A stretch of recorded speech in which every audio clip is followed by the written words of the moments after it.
എല്ലാത്തിനും ബാത്റൂമിൽ പോകാനും ഒന്നും കഴിക്കാനൊക്കെ എടുത്തിട്ട് പോയിക്കൊണ്ടിരുന്നതാണ്. ഭർത്താവ് തന്നെ ചെയ്യും. മകള് കൊണ്ടുപോയി റൂമിൽ കൊണ്ടിരുത്തി വെള്ളം എടുത്ത് ഒഴിച്ച് ഒരു കപ്പ് വെള്ളം പോലും ഒഴിക്കാൻ പറ്റില്ല. നെഞ്ഞ് വേദനിക്കണമെന്ന് പറഞ്ഞ് ഞാൻ വീട്ടിൽ ഇങ്ങനെ രാവിലെ തൊട്ട് ഇങ്ങനെ കിടന്നു. പിന്നെ ഭർത്താവ് വന്നു കഴിഞ്ഞാൽ എന്നെ കൂട്ടിക്കൊണ്ട് പോകുമല്ലോ ഹോസ്പിറ്റലിലേക്ക്. മേമയ്ക്ക് ഓക്സിജൻ ഇല്ലാതെ ശ്വസിക്കാൻ പറ്റില്ല. ഇത് ഇപ്പം പറ്റില്ല, വേഗം ജില്ലാ ഹോസ്പിറ്റലിലേക്ക് മാറ്റിക്കോളി. കംപ്ലീറ്റ് ആയിട്ടും ഒന്നും ചെയ്യാൻ പറ്റാത്ത മരുന്ന് പ്രതിരോധിക്കാത്ത രീതിയിലായി.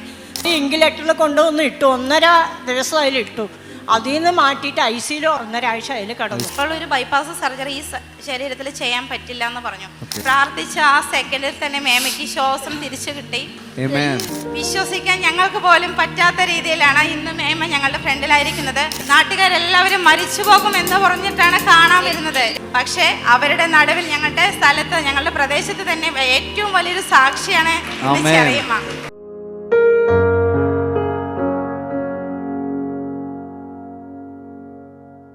ജ്യോതി സിസ്റ്ററും നിഷ സിസ്റ്ററുമാണ്. ജ്യോതി സിസ്റ്ററുടെ ജീവിതത്തിൽ ദൈവം ചെയ്ത അസാധാരണമായൊരു വിടുതലാണ് നമ്മൾ കേൾക്കാനായി പോകുന്നത്.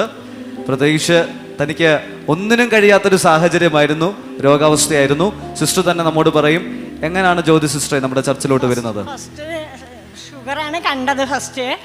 അപ്പോൾ ഒരു ദിവസം നെഞ്ഞ് വേദനയായിരുന്നു. ഷുഗർ കണ്ടിട്ട് കുറേ ആയി, 2, 3, 4 വർഷം, അങ്ങനെ 5 വർഷമായി. അപ്പോൾ നെഞ്ഞ് വേദനിക്കണമെന്ന് പറഞ്ഞ് ഞാൻ വീട്ടിൽ ഇങ്ങനെ രാവിലെ തൊട്ട് ഇങ്ങനെ കിടന്നു. അപ്പോൾ ഭർത്താവ് ഇവിടെ ഒരു ബുക്ക് കടയുണ്ടായിരുന്നു, പുസ്തകക്കട, വിദ്യാർത്ഥിനി മിത്ര പറഞ്ഞിട്ട്. അപ്പോൾ ആ കടയിലാണ് വർക്ക് ചെയ്യുന്നത്. അപ്പോൾ രാവിലെ പോയി കഴിഞ്ഞാൽ വൈകിട്ട് 7 മണിയാകുമ്പോൾ വീടെത്തുള്ളൂ. അപ്പം ഞാൻ നെഞ്ഞുവേദനയായിട്ട് ഇങ്ങനെ പൊളഞ്ഞുകൊണ്ട് കിടക്കണ സമയത്ത് എൻ്റെ ഭർത്താവ് വന്നു കഴിഞ്ഞാൽ എന്നെ കൂട്ടിക്കൊണ്ട് പോകുമല്ലോ ഹോസ്പിറ്റലിലേക്ക് എന്ന് പറഞ്ഞ് വൈകിട്ട് 7 മണിക്ക് ഭർത്താവ് വന്ന് ചായ പോലും കുടിക്കാതെ ഓട്ടോ എടുത്തിട്ട് എന്നെ അടുത്തുള്ളൊരു ഹോസ്പിറ്റലിൽ കൊണ്ടുപോയി. അവർ പറഞ്ഞു ഇത് ഇപ്പം പറ്റില്ല, വേഗം തൃശ്ശൂർ ഇവിടെ ജില്ലാ ഹോസ്പിറ്റലിലേക്ക് മാറ്റിക്കോളി, വേഗം പ്രശ്നം ശ്വാസമുട്ടലും ഒന്നും ഇവിടെ ഇതാകില്ല, എന്നെ കൊണ്ടുള്ള മരുന്ന് ഒന്നും ചെയ്യാൻ പറ്റില്ല എന്ന് പറഞ്ഞു. ഫിക്സ് വന്ന് താഴെ വീണു എന്നാണ് അല്ലേ, കട്ടിലിൽ നിന്ന്. ബ്രദർ ചെറിയച്ചൻ വരുമ്പോഴേക്കും മേമ നെഞ്ചുവേദന കട്ടിലിൽ നിന്ന് താഴേക്ക് വീണു. ഒന്നുമില്ല, വീണു. പിന്നെ ഭർത്താവ് പൊക്കിക്കൊണ്ടുപോയി അവരാണ് ഹോസ്പിറ്റലിലേക്ക് എത്തിച്ചത്. ചെറിയച്ചൻ ഹോസ്പിറ്റലിൽ അങ്ങനെ ജില്ലാ ആസ്പത്രിയിൽ കൊണ്ടുപോയി ഇൻക്യുബേറ്ററിൽ കൊണ്ടുവന്ന് ഇട്ടു. 1.5 ദിവസം അതിലിട്ടു. അതിൽ നിന്ന് മാറ്റിയിട്ട് ICU 1.5 ആഴ്ച അതിൽ കിടന്നു. 1.5 ആഴ്ച കിടന്നു. അത് കഴിഞ്ഞിട്ട് അവർ ബെഡിലേക്ക് പിന്നെ മാറ്റി കഴിഞ്ഞിട്ട് അവർ പറഞ്ഞു ഇത് ബ്ലോക്ക് ഉണ്ട്, അതിലെ ഇത് എന്തായാലും എടുക്കണം. ഞങ്ങൾക്ക് എഴുതി തന്നിരിക്കുന്നത് ആൻജിയോഗ്രാം ചെയ്യണമെന്ന് പറഞ്ഞു. ചെയ്തപ്പോൾ 3 ബ്ലോക്ക് ഉണ്ടായിരുന്നു. നിഷ സിസ്റ്റർ ഒന്ന് പറയാമോ? 3 ബ്ലോക്ക് ഉണ്ടായിരുന്നു. 3 ബ്ലോക്ക് ഉണ്ടായിരുന്നു ബ്രദറെ. അതിൽ 2 എണ്ണം എടുക്കാം, ഇവിടുന്ന് ചെയ്തിട്ട് ആന്റിപ്ലാസ്റ്റ് ചെയ്ത് എടുക്കാം. ബാക്കി ഒന്ന് അത് കൂടുതലായതുകൊണ്ട് ബൈപ്പാസ് സർജറി ചെയ്താൽ മാത്രമേ എടുക്കാൻ പറ്റുള്ളൂ. 2 എണ്ണം ആൻജിയോപ്ലാസ്റ്റ് ചെയ്ത് മാറ്റി. പിന്നുള്ള 1 എണ്ണം വന്നിട്ട് കോഴിക്കോട് പോകണം പറഞ്ഞു. കോഴിക്കോട് മെഡിക്കൽ കോളേജിലേക്ക് അവര് എഴുതി കൊടുത്തു. പക്ഷെ അപ്പോഴും മേമയ്ക്ക് ഓക്സിജൻ ഇല്ലാതെ ശ്വസിക്കാൻ പറ്റില്ല. ആൾക്ക് ഓക്സിജൻ മാസ്ക് ഇട്ടിട്ടാണ് ശ്വസിച്ചുകൊണ്ടിരുന്നത്. ഓക്സിജൻ മാറ്റിയാൽ ശ്വാസം ഒട്ടും കിട്ടാത്ത അവസ്ഥയിലായിരുന്നു. ഉടനെ തന്നെ ഇവര് കോഴിക്കോടിലേക്ക് പോയി. പക്ഷേ ശരീരം ഫുൾ ആൻഡ് എല്ലാം കംപ്ലീറ്റ് ആയിട്ട് ഒന്നും ചെയ്യാൻ പറ്റാത്ത മരുന്ന് പ്രതിരോധിക്കാത്ത രീതിയിലായി. സോഡിയം കുറഞ്ഞു, ഷുഗർ കൂടിയതായി, ബ്ലഡ് പറഞ്ഞു. അപ്പോൾ ഡോക്ടേഴ്സ് പറഞ്ഞു ഈ കണ്ടീഷനിൽ സർജറി, ഇപ്പോൾ ഒരു ബൈപ്പാസ് സർജറി ഈ ശരീരത്തിൽ ചെയ്യാൻ പറ്റില്ല എന്ന് പറഞ്ഞു. അങ്ങനെ ഇവര് വിഷമത്തോട് കൂടിയിട്ട് അവരുടെ ഓക്സിജനോട് മാസ്കോട് കൂടി തന്നെ വീണ്ടും വീട്ടിലേക്ക് വന്നു. പക്ഷെ ഞങ്ങളുടെ വീട്ടിലൊരു സെൽ മീറ്റിംഗ് ഉണ്ട്. ഞങ്ങൾ ആ സെല്ല് ഞങ്ങൾക്ക് ഒരുപാട് അനുഗ്രഹങ്ങളാണ്, ഒരുപാട് ആളുകൾക്ക് അനുഗ്രഹിച്ചുകൊണ്ടിരിക്കുകയാണ് ഞങ്ങളുടെ സെല്ല്. അതിലേക്ക് മേമയെ ഒന്ന് ഞങ്ങൾ കൂട്ടിക്കൊണ്ട് വന്നു. അപ്പോൾ ആ മാസ്ക് മാറ്റിയിട്ടാണ് ഞങ്ങൾ പ്രാർത്ഥിച്ചത്. പക്ഷെ പ്രാർത്ഥിച്ച ആ സെക്കൻഡിൽ തന്നെ മേമയ്ക്ക് ശ്വാസം തിരിച്ചു കിട്ടി. എല്ലാത്തിനും എടുത്തിട്ട് പോകണം, എല്ലാത്തിനും ബാത്റൂമിൽ പോകാനും ഒന്നും കഴിക്കാനൊക്കെ എടുത്തിട്ട് പോയിക്കൊണ്ടിരുന്നതാണ്. ഭർത്താവ് തന്നെ ചെയ്യും. അതിലെ മകളാണ് വന്ന് കുളിപ്പിക്കുക. മകള് കൊണ്ടുപോയി റൂമിൽ കൊണ്ടിരുത്തി വെള്ളം എടുത്ത് ഒഴിച്ച് ഒരു കപ്പ് വെള്ളം പോലും ഒഴിക്കാൻ പറ്റില്ല. അപ്പം ശ്വാസം മുട്ടും. വേണ്ട പറഞ്ഞ് ഞാൻ കത്ത് മോളോട് പറഞ്ഞിട്ട് അങ്ങനെ ഇരുന്നിട്ട് അങ്ങനെ എന്നെ എടുത്ത് കെട്ടിൽ കൊണ്ട് തന്നെ കിടത്തിയിട്ട് ഇതായി. ആ ഒരൊറ്റ പ്രാർത്ഥനയിൽ ബ്രദറെ വിശ്വസിക്കാൻ ഞങ്ങൾക്ക് പോലും പറ്റാത്ത രീതിയിലാണ് ഇന്ന് മേമ ഞങ്ങളുടെ ഫ്രണ്ടിലായിരിക്കുന്നത്. അത് മുതൽ ആള് പൂർണ്ണ സൗഖ്യമായി, ഷുഗർ നോർമലായി, ബ്ലഡ് കറക്റ്റായി, ആ സോഡിയം കുറഞ്ഞ അവസ്ഥ മാറിപ്പോയി. ഒരു നാട്ടുകാരെല്ലാവരും മരിച്ചു പോകും എന്ന് പറഞ്ഞിട്ടാണ് കാണാൻ വരുന്നത്, രോഗിയെ കാണാൻ വരുന്നത് മരിച്ചു പോകും എന്നുള്ള അവസ്ഥയിലാണ്. പക്ഷേ അവരുടെ നടുവിൽ ഞങ്ങളുടെ സ്ഥലത്ത്, ഞങ്ങളുടെ പ്രദേശത്ത് തന്നെ ഏറ്റവും വലിയൊരു സാക്ഷിയാണ് ചെറിയമ്മ. ഇന്ന് ആർക്കും വിശ്വസിക്കാൻ പറ്റില്ല. ഇതെല്ലാം കാണുന്ന ആളല്ല, ആള് മെലിഞ്ഞ് ഒന്നുമില്ലാത്ത അവസ്ഥയിൽ നിന്നാണ് ഞങ്ങൾ എടുത്തുകൊണ്ട് പോയ അവസ്ഥ. പക്ഷെ വേറെ അതുപോലെ സ്വർണ്ണമൊക്കെ വിറ്റോ, ശ്വാസം കിട്ടാത്തത് കൊണ്ട് സ്വർണ്ണമൊക്കെ വിറ്റു, ബാങ്കിൽ കാശിട്ടിട്ട് പ്രൈവറ്റ് ഹോസ്പിറ്റലിൽ പോയിട്ട് നമുക്ക് നോക്കാം എന്ന് ചെറിയച്ഛനും വീട്ടുകാരും പറഞ്ഞു. പക്ഷെ ഞാൻ പറഞ്ഞു, 1 രൂപ പോലും നമ്മുടെ അപ്പൻ പിശാചനായിട്ട് കൊടുക്കാൻ വിടത്തില്ല. ആ പൈസ 1 രൂപ പോലും ചെലവാക്കാതെ കണ്ട് ഒരു പ്രശ്നവും ഇല്ലാതെ അത് പൂർണ്ണ സൗഖ്യത്തിലേക്ക് വരുമെന്ന് ഞങ്ങൾ പറഞ്ഞു. അതുപോലെ ആ കാശ് ഇപ്പോഴും അക്കൗണ്ടിൽ തന്നെ കിടക്കുന്നുണ്ട്. അതിൽ 1 രൂപ പോലും എടുക്കാൻ എൻ്റെ അപ്പൻ സമ്മതിച്ചില്ല എന്നാണ് ഞാൻ പറഞ്ഞത്. ഈ പ്രയാസം ഉണ്ടായിരുന്ന സമയത്ത് ഷുഗർ ലെവലൊക്കെ ഒത്തിരി വേരി ചെയ്യും, ഷുഗർ കൂടുതൽ ഇൻസുലിൻ എടുക്കേണ്ട അവസ്ഥയായിരുന്നു. 3 നേരം ഇൻസുലിൻ എടുക്കണം. 3 നേരം ഇൻസുലിൻ എടുത്തിട്ടുണ്ടായിരുന്നു. ഫുഡൊന്നും കഴിക്കാൻ പറ്റില്ല. ഇവിടെ നിന്നൊന്നും ഭക്ഷണം ഇറങ്ങത്തില്ലായിരുന്നു. ഇവിടെ എല്ലാവർക്കും ജോലി ഞാനാ ചെയ്തു കൊടുക്കണം ആ വീട്ടില്. ഇന്നിപ്പോ സകല ജോലിയും ഭവനത്തിൽ 1 വർഷമായി എല്ലാവർക്കും ആഹാരം ഞാൻ തന്നെയാണ് ആ വീട്ടിൽ പാകം ചെയ്ത് കൊടുക്കണം. വളരെ എക്സൈറ്റഡ് ആയിട്ട് അമ്മയുടെ സാക്ഷ്യം എല്ലാ ജോലിയും ചെയ്യും.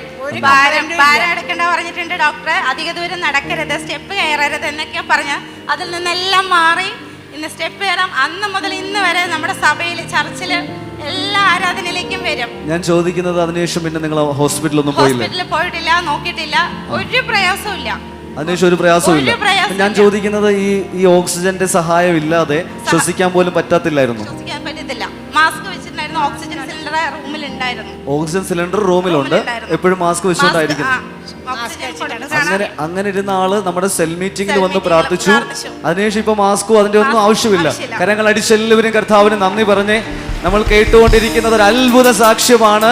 യേശുവിന്റെ അത്ഭുതങ്ങൾ ഇന്നും തീർന്നു പോയിട്ടില്ല, അവൻ ഇന്നും പ്രവർത്തിച്ചുകൊണ്ടായിരിക്കുന്നത്.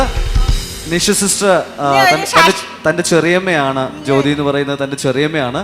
സാക്ഷ്യം പറഞ്ഞത് ഇങ്ങനെയാണ്: 3 ബ്ലോക്കുകൾ ഉണ്ടായിരുന്നു, ആൻജിയോഗ്രാം ചെയ്തു, 3നെ കണ്ടെത്തി, ആൻജിയോപ്ലാസ്റ്റ് ചെയ്തു, 2 റിമൂവ് ചെയ്തു. എന്നാൽ 1 സർജറി ചെയ്താലേ മാറ്റാൻ പറ്റത്തുള്ളൂ എന്ന് പറഞ്ഞു. എന്നാൽ സർജറി ചെയ്യാൻ പോലും പറ്റാത്ത സാഹചര്യമായി പോയി. ഷുഗർ അതുപോലെ കൂടി, അതുപോലെ സോഡിയം ലെവൽ താണു വന്നു. അങ്ങനെ ഒട്ടും ഒരു പാരലൈസ്ഡ് ആയ കണ്ടീഷൻ പോലെ, കിടപ്പിലാകുന്ന ഒരു അവസ്ഥ പോലെ ആയിപ്പോയി. അങ്ങനെ ഇരിക്കുമ്പോഴാണ് വീടിനടുത്തോട് നടക്കുന്ന മീറ്റിങ്ങിൽ വന്നത്. നമ്മുടെ ചർച്ചിലുള്ള ജോൺ ബേറിന്റെ ലീഡേഴ്സ് കടന്നു വന്ന് പ്രാർത്ഥിച്ച സമയത്ത് പറയുന്നത് ഇങ്ങനെയാണ്: ഓക്സിജൻ സിലിണ്ടറോട് കൂടെ ശ്വസിച്ചുകൊണ്ടിരുന്ന ആള് ഇപ്പൊ അതില്ലാതെ ശ്വസിക്കുന്നു, താൻ ആരോഗ്യത്തിലേക്ക് വന്നു, തന്റെ ശരീരത്തിൽ അത്ഭുത വിടുതലുണ്ടായി. അമ്മ നേരത്തെ പറഞ്ഞത് നിങ്ങൾ കേട്ട് കാണും. ഇപ്പോൾ വീട്ടിലുള്ള എല്ലാവർക്കും വേണ്ടി ജോലി ചെയ്യുന്നത് അമ്മയാണ്. എല്ലാം നന്നായി ചെയ്യാൻ തനിക്ക് പറ്റുന്നുണ്ട്. പിന്നെ ഒരു സാക്ഷ്യം കൂടി ഉണ്ട്. 1 മാസത്തിന്റെ മുന്നില് ടെറസിന്റെ മുകളിൽ തുണി ഉണങ്ങാൻ വേണ്ടിയിട്ട് ഇടാൻ വേണ്ടി പോയി. അയ പൊട്ടിയത് എനിക്ക് അറിഞ്ഞില്ല. അപ്പൊ ഞാൻ അയലിങ്ങനെ തുണി ഇട്ടുകൊണ്ടിരിക്കുന്ന സമയത്ത് അയ പൊട്ടി ഞാൻ മറ്റ മനുഷ്യ വീണു, മറിഞ്ഞു വീണു, ഒന്നുമില്ലാത്ത അവസ്ഥയായി. അപ്പോഴേക്ക് ഓടി വന്ന് നാട്ടിന്റെ മോള് കൈപൊക്കി എടുത്തിട്ട് എന്താണ് പറഞ്ഞ് കേട്ടിട്ട് ചോട്ടിൽ ഇറക്കി കൊണ്ടുവന്നു. അപ്പോൾ ഹോസ്പിറ്റലിൽ പോണാ കേട്ടപ്പോൾ കുറച്ച് നേരം നോക്കിക്കഴിഞ്ഞിട്ട് പോകാം, എന്താ വേണ്ടത് നോക്കാ പറഞ്ഞു. അപ്പോൾ എല്ല് പൊട്ടിയിട്ടുണ്ടാകും, ചതവും ഉണ്ടാകും എന്ന് ഞാൻ പറഞ്ഞു. അങ്ങനെ പറഞ്ഞു. അപ്പൊ പിന്നെ നോക്കുന്ന സമയത്ത് അപ്പിന് വേദനയില്ല. ഞാൻ യേശുപ്പനെ തന്നെ വിളിച്ചുകൊണ്ടേയിരുന്നു. ഡോക്ടർ പോയില്ല, ഹോസ്പിറ്റലിൽ പോയില്ല. അപ്പൊ ഞാൻ മകളോട് അടുത്ത് ചേച്ചിയുണ്ട്, ചേച്ചിയുടെ അടുത്ത് എനിക്ക് അയാൾ ഹോസ്പിറ്റലിൽ ഞാൻ ആദ്യം ഒരു കാര്യത്തിന് പോയിട്ടുണ്ടായിരുന്നു. ആ അഡ്രസ്സ് ഒന്ന് തരുമോ ഫോൺ നമ്പർ, എനിക്ക് നാളേക്കൊന്ന് വിളിച്ചിട്ട് ബുക്ക് ചെയ്യാനാണ്, പോകണം പറഞ്ഞ് ചേച്ചിയോട് പറഞ്ഞപ്പോൾ എൻ്റെ കയ്യിൽ അതില്ല അപ്പോൾ എന്ന് പറഞ്ഞിട്ടിരുന്നു. അപ്പൊ ഭർത്താവ് എന്താ അത് ചെയ്യേണ്ടത് ഞമ്മ എന്ന് പറഞ്ഞ് ആലോചിച്ചിരുന്നു.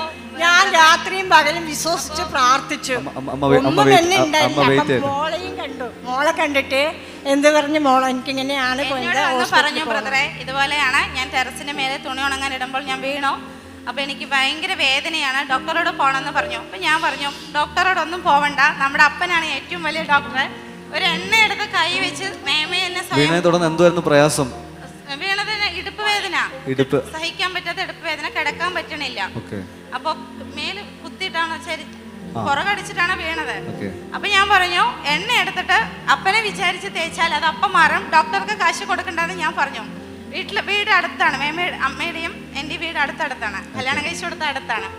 അപ്പോൾ എന്നോട് എന്തുണ്ടെങ്കിലും വരും, വീട്ടിലേക്ക് വന്ന് പറയുമ്പോൾ ഞാൻ പറയും ഇത് ചെയ്യണ്ട, എണ്ണ തേച്ചാൽ മതി, കർത്താവിനെ വിശ്വസിച്ച് ചെയ്യാം.